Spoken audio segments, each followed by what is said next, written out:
das Minas Gerais.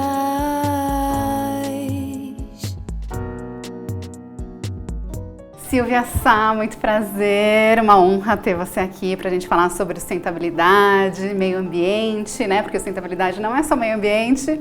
Antes da gente falar disso, você jogou o jogo Pequenos Nativos, né?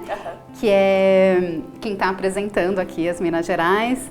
O legal é que o jogo teve a game designer Julie Statter coordenando, então uma mulher coordenando o jogo. E o jogo também foi inspirado numa dramaturgia feita pelo Léo. E ele conta a história de seres fantásticos do folclore brasileiro. Então é interessante, né, ter essa intersecção de linguagens artísticas. E no jogo, você ainda não viu tudo, porque ainda está na fase demo, mas futuramente eles vão falar sobre meio ambiente, sobre sustentabilidade num contexto geral, mas acho que mais com foco no meio ambiente. Então vamos começar. O que é sustentabilidade? Sustentabilidade, se a gente for pensar num jeito simples, né? É como a gente faz, como a gente vive no nosso mundo, nesse mundo, que é único e limitado, de uma forma onde que a gente possa tentar ter mais impacto positivo e menos impacto negativo, né? Acho que esse é o jeito mais fácil da gente entender sustentabilidade. Tudo que a gente faz na vida, né, a gente consome coisas, né? E essas coisas são feitas de bens naturais. Então, tudo a gente precisa pensar qual que é o impacto daquilo que eu estou consumindo e como eu posso gerar um impacto mais positivo com aquilo que eu faço. Então, está totalmente ligado ao consumo, sustentabilidade? Acho que a nossa sociedade está muito conectada ao consumo. E se essa é a nossa cultura e a nossa forma de viver, sustentabilidade também precisa olhar para isso, né? Porque, na verdade, o consumo não pensado, ele gera insustentabilidade, né? Porque a gente vai consumindo, como se não houvesse amanhã. Sim. Mas os impactos ambientais, sociais desse consumo, ele também acontece. Então, por isso que eu trago um pouco desse nosso impacto, né? Mas é como a gente convive bem com as pessoas e com o ambiente onde a gente vive, né? Pensando aí as questões culturais, dos recursos naturais, dos recursos não naturais, né? E a questão social mesmo, né? Para que todo mundo possa viver bem. Na verdade, é como a gente pensa uma forma de viver melhor todo mundo. Você trabalha com consultoria, né? E hoje em dia a gente tem ouvido muito falar de ESG. Qual que é a diferença entre sustentabilidade e ESG? Na verdade, eu acho que são novas roupagens de um mesmo tema, né? Mas eu acho que o ESG, né, em português, ele está falando de como a gente observa a parte ambiental e social, que a sustentabilidade já trabalhava, né? Mas ele traz uma palavrinha nova que é governança. Então, o que é essa tal dessa governança? Não é que na sustentabilidade ela não deveria acontecer, mas é que às vezes as pessoas não dão foco, né? A governança é justamente como você mede esses impactos, como você mostra os resultados de uma maneira que a gente possa quantificar e aí pensando como melhorar, né? Ou como você envolve as pessoas que estão no processo de uma forma a ouvir todo mundo, a entender o impacto para todo mundo, né? Então a governança traz essa temática aí de como calcular um pouco esse impacto positivo e negativo. É interessante porque quando a gente fala de governança, a gente acaba pensando em transparência, né? Sim. Mas também é isso, é de medir o impacto do meio ambiente e do social que a empresa está fazendo, né? E ESG tem a ver só com a empresa, ou não necessariamente? Né? Surge mais no meio empresarial, né? É uma nova linguagem do meio empresarial.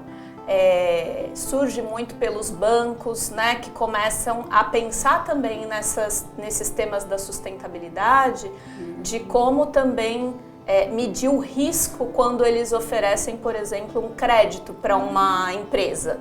Essa empresa está de fato fazendo as coisas orientadas para a sustentabilidade, né? Então, o tema da governança aí vem como uma forma também de ir medindo isso e de ter dados mais consolidados mesmo, né? Mais verificáveis, assim, para a gente ver. Mas eu acho que é um tema que foi ampliando também o conhecimento, né? Então a gente vê em redes sociais mais voltadas para o mundo do trabalho, que esse é o tema da vez, assim, tá todo mundo falando em ESG. E você começou na sustentabilidade, né? Trabalhando com isso na área de educação, né? Isso. Como que foi? Eu tenho uma trajetória, eu sou psicóloga de formação, né? Atuei em clínica um tempo e fui caminhando, na verdade, para a área social, trabalhando com projetos sociais. E aí, ao longo do tempo, fui indo mais para essa parte de gestão de organizações sociais e fui trabalhar numa grande instituição que trabalha com a temática de sustentabilidade, né? No campo de educação, que era muito a minha trajetória no campo social. E lá foi muito legal, porque também descobri esse mundo novo da sustentabilidade, né?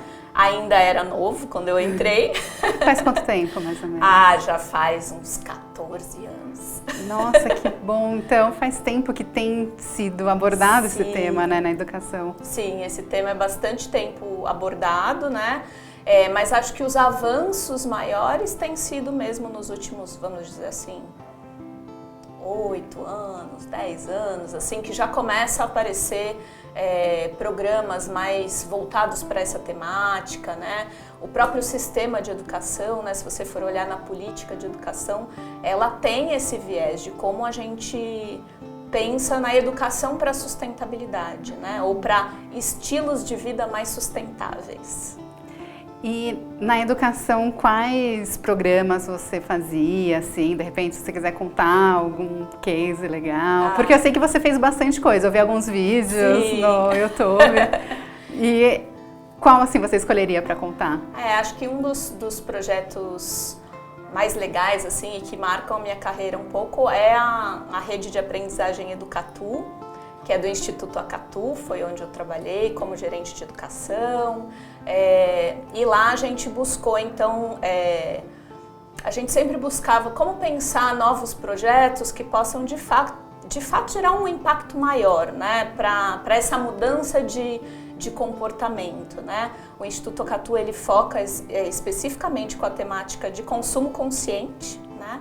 Então era como educar as crianças para o consumo consciente, né? Como levar isso para a escola, já que é um lugar onde eles passam a maior parte do tempo. Sim. Então a gente começou a pensar um formato que fosse interessante para os professores, que ajudasse os professores a pensar planos de aula, atividades, e que também fosse legal para os alunos, né? E aí nesse caminho a gente usou Design Thinking, foi produzindo junto com professores e alunos, né? E com a organização, né, social, e conversando com o Ministério da Educação, com secretarias de educação, todo mundo junto.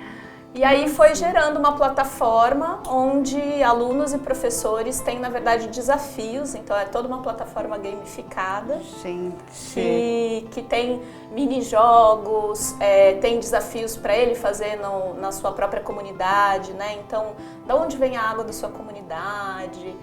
Coisas que às vezes a gente não para pensar, né? De onde vem a nossa água, ou qual é a qualidade dela. Quanto que eu consumo tomando um banho, né? Comendo uma carne. Comendo uma carne. Então, essas temáticas a gente ia levando de uma forma bastante divertida mesmo, lúdica, né? Para gerar justamente esse desejo de conhecer mais sobre isso. E a plataforma continua no ar? Continua no ar, tem uma equipe incrível que continua com o trabalho. Então, quem quiser pode entrar. Pode entrar. Posso falar? Lógico. É www.educatu.org.br. É do Instituto Acatu e está em escolas do Brasil inteiro, assim. E é uma plataforma gratuita. Então, é um exemplo de como aplicar a educação ambiental em conjunto com o digital, né? Porque é importante, né? Principalmente agora, né? Tudo bem, espero que estejamos saindo da pandemia, mas quando estava naqueles 2 anos, assim, o digital foi essencial. E agora, como que você acha que vai ser a educação ambiental híbrida? Né? Eu acho que o formato híbrido, né, depois desse nosso cenário, eu acho que veio muito para ficar, né? né? Também acho. Mas acho que o que a gente precisa pensar é como a gente usa a tecnologia a nosso favor, né? As crianças e adolescentes de agora, eles já nascem numa cultura digital, né? É o jeito deles também de se comunicarem. Não que seja o único, mas é um dos jeitos, né? Então, como a gente também educa esse jovem, essa criança, para saber também quais são os sites confiáveis, como se defender na internet, né? Como tomar cuidado também com a questão do cyberbullying, de tantos temas importantes que a gente tem aí voltados com a tecnologia, e fazer disso uma ferramenta também para a educação, né? Então, como usar criticamente essa ferramenta, né? E como ser gostoso também, né? Porque também aprender tem que ser gostoso. E como que a gente pode trazer o aprendizado no digital pro físico, assim, sabe?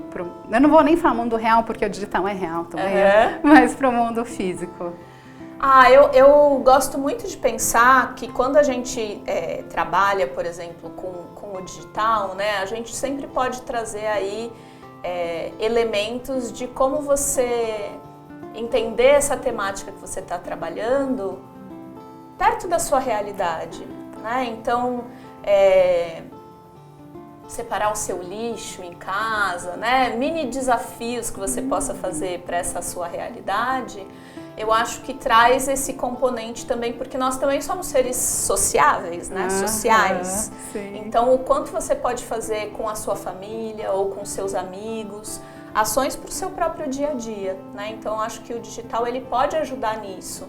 E as próprias redes sociais, né? Então, você pode fazer isso e posta aqui uma foto de você fazendo, cria uma hashtag do seu grupo, enfim, criar formas que você vai interagindo com os dois mundos. E agora você está na consultoria. Isso. Nessa sua trajetória, o que mudou, assim? Não sei se mudou tanto, mas assim, eu acho que o que é mais importante na minha trajetória são as redes que eu fui criando, né? Como você vai se conectando mesmo com pessoas, realizando um trabalho que de fato gera impacto e você mede.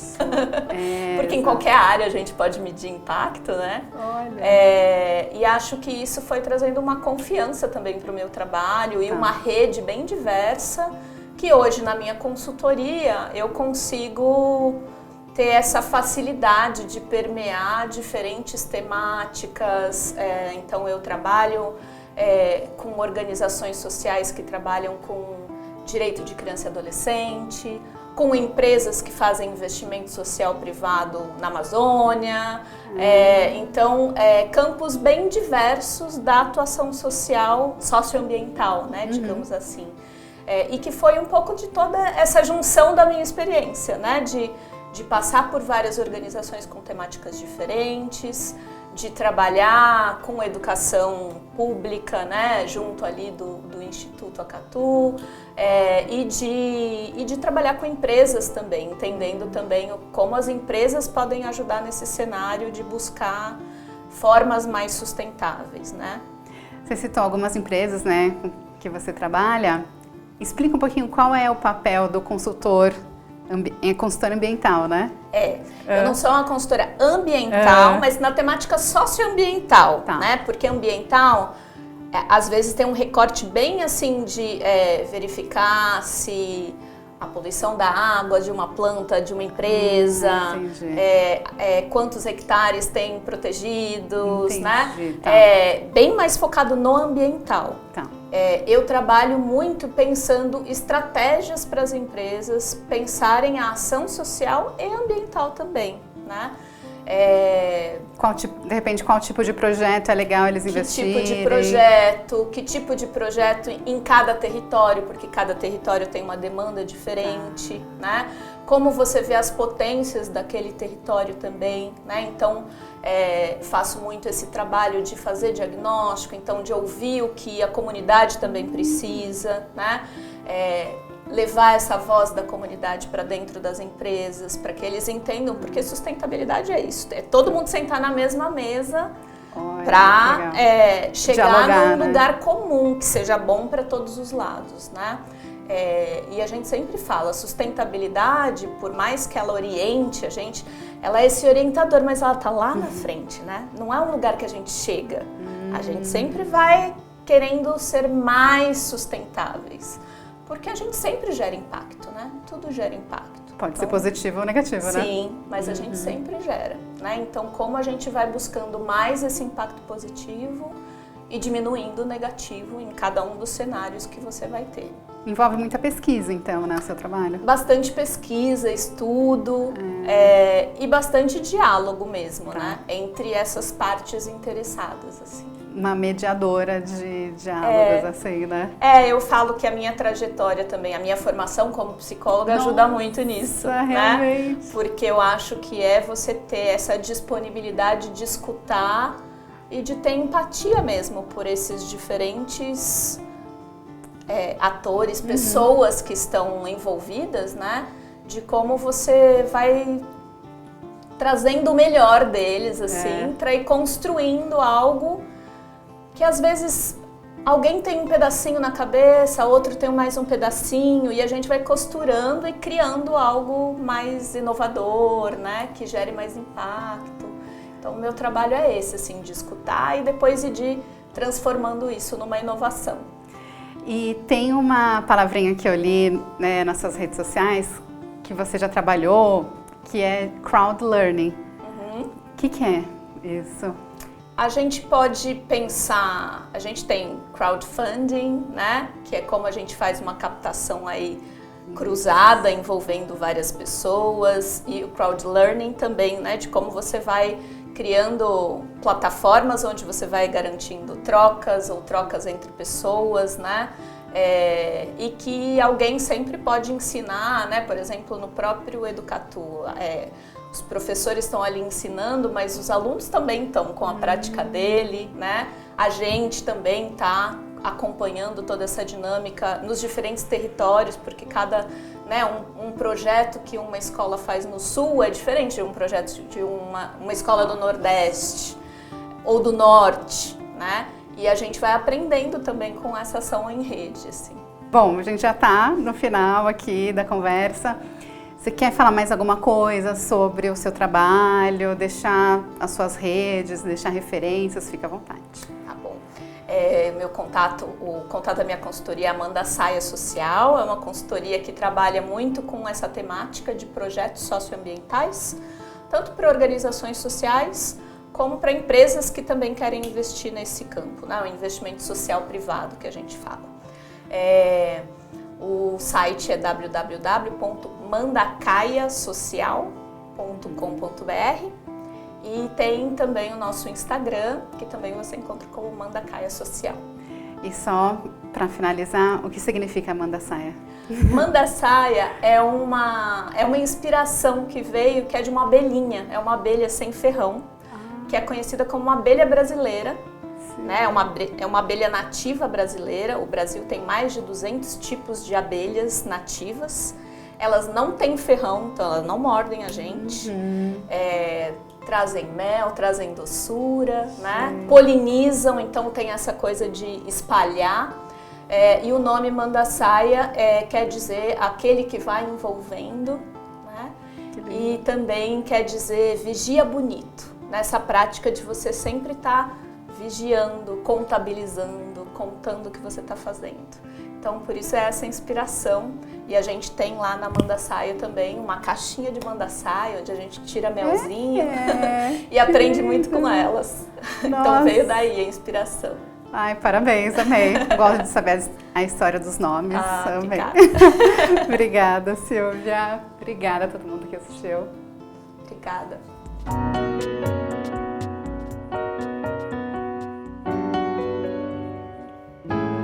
As Minas Gerais.